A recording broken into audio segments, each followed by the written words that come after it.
মা, ভাত নাই। ভাত নেই মানে? তোমরা ভাত খাচ্ছ, আমি খাবো না? আমার কষ্টে উপার্জন করা টাকার ভাত আমি নষ্ট করতে চাই না।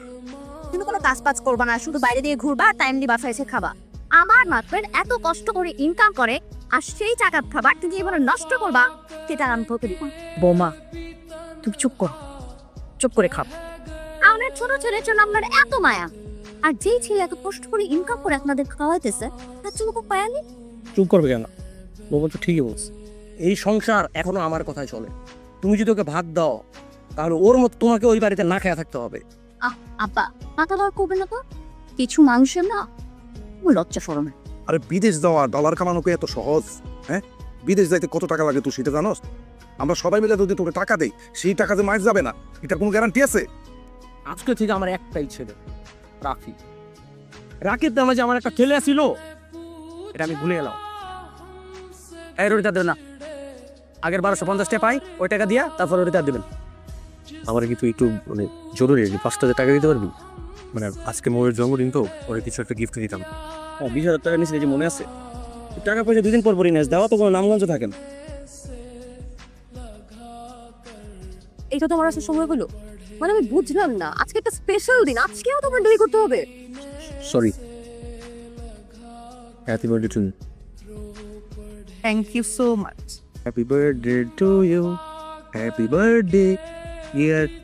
ও এখন বুঝটা খাও তো, কষ্ট করে রান্না করে নিয়ে আসছি। কেমন আছে? মজা হয়েছে তো। শোনো, আমি কিন্তু তোমাকে চিনি, জানি, আর তোমার কেন মন খারাপ সেটাও আমি জানি। আর যত যাই হোক না কেন, আমি তো সবসময় তোমার সাথে আছি। তোমার সুখে দুঃখে সবসময় আমি তোমার পাশে থাকি। তোমার মতো করে আর কেউ আমাকে বুঝবে না কখন। আমার জীবনে যদি আর কেউ নাও থাকে, শুধু তুমি আমার পাশে থাকলেই হবে, আমার আর কিচ্ছু লাগবে। I love you. একটু আই তো খাও। খাবার।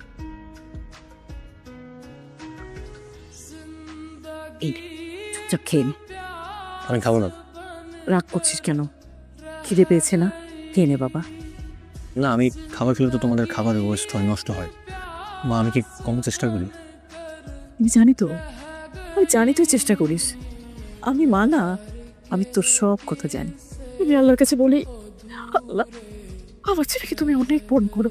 বিসমিল্লাহ বল। তোমার কেন বললাম মানে খাবার দিবা, তারপরে তুমি কেন দিলা? বলার জন্য দরদ উতলায়া পড়ে না? আরে তোর কি লজ্জা শরম কিচ্ছু নাই? হ্যাঁ, এই বুড়া বাপের ঘরে বুড়া বাপের ঘাড়ে বসে যে খাস, একটু লজ্জা করে না? এই কি হয়েছে? কিছুই হয়নি। তাহলে গতকাল রাতে তুমি কোথায় ছিলে? কোথায় আর থাকবো, বাসায় ছিলাম। আরেকবার সুযোগ দিতেছি, সত্যি কথাটা বলো, কোথায় ছিলে? তো আমি কি মিথ্যা কথা বলতেছি নাকি? সত্যিই তো বলতেছি। তুমি এগুলা কোথায় পেয়েছো? এগুলো আমি কোথায় পেয়েছি সেটা তো তোমার জানা দরকার নেই, কিন্তু এই তুমিই তো আমাকে বলছি না যে পৃথিবীতে আমার পাশে আর কেউ থাকুক আর না থাকুক, তুমি শেষ পর্যন্ত আমার পাশে থাকবা। রাকিব, তুমি আমাকে ভুল বুঝতেছো। আমি তাই তুমি ভুল বোঝাবো যদি তোর কাছে রাখ। আমার বন্ধু বান্ধব আমার আগেই বলছিল তোর মধ্যে একটা থার্ড ক্লাস মেয়ের সাথে প্রেম না করতে। আমি তো শুনি নাই, সবকিছুর বিপরীতে যে আমি তোর সাথে প্রেম করছি, আর তুই আমার কি দিছস? এই তার নমুনা। আমারও কিন্তু এতদিন ধরে অনেক কিছু বলার ছিল, আমি কিন্তু কিছু বলি নাই। বয়ফ্রেন্ড হওয়ার কোনো যোগ্যতাই তোমার নাই। আজকে থেকে তোমার সাথে আমার ব্রেকআপ। শোনো, সময় আমারও আসবে, আর সেই দিন আমি তোমার চাইতে 1000 গুণ ভালো একটা মেয়ের সাথে প্রেম করে আমি তোমার দেখাই দিই। দোস্ত, এখন তো আমাদের অফিসের লোক না, পসিবল না। আঙ্কেলের সাথে একটু কথা বলে দেখবি, আঙ্কেল হয়তো ম্যানেজ করতে পারবে। আর দোস্ত বললে তো হয় না, পোস্টটা তো খালি থাকতে হবে, তাই না? বন্ধু তুই একটু বাইরে যা, আমার একটু ইম্পর্টেন্ট কল আসছে তো, কথা বলি তারপরে তুই আয়। কি এমন ইম্পর্টেন্ট কল ধরে আবার বাইরে যেতে হবে? কতক্ষণ ধরে আমি তোমাকে কল করতেছি, হ্যাঁ তুমি আমার ফোন ধরো না কেন? আমরা লাঞ্চ করতে যাবো না? ওই ফোনে কি করে? দোস্ত শোন, বয় বয়। আর তুমি না মানে দেখতেছ আমি কল ধরতেছি না, তোমার এখনই আসতে হবে। তুমি যদি কলটা ধরতা তাহলে তো আমি এখানে আসতাম না। আমি বাড়ি ছেড়ে চলে গেছি, যদি বেঁচে থাকি আবার তোমাদের সবার সাথে দেখা হবে, আর যদি কখনো দেখা না হয় তাহলে ভেবে নিবে আমি আর বেঁচে নেই। আব্বা, তুমি কি রেস্ট নেন? এসব দেখলে আরো মাথা ব্যথা বাড়বে। এই, তুমি আসো। Excuse me. এই, কে আপনি? আরে কি আশ্চর্য, কথা বলছেন না কেন? আপনি কাকে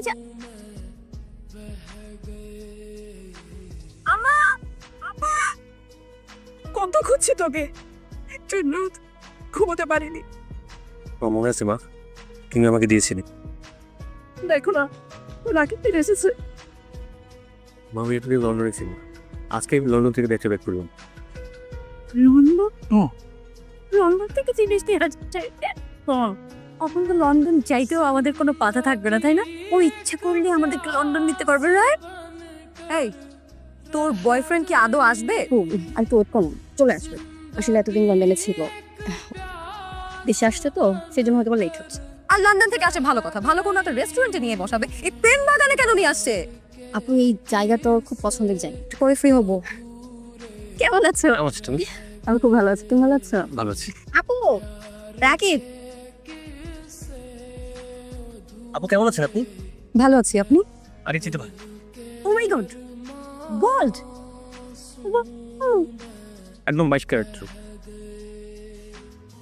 আজকে আপনাদের প্রথম দেখা হয়েছে, প্রথম দেখাতে এত পার্সোনাল কথা কি আছে? আমাদের একজন আরেকজনকে অনেক আগে থেকেই চিনি, যেহেতু আমাদের প্রথম দেখা কিছু পার্সোনাল কথা তো থাকতেই পারে।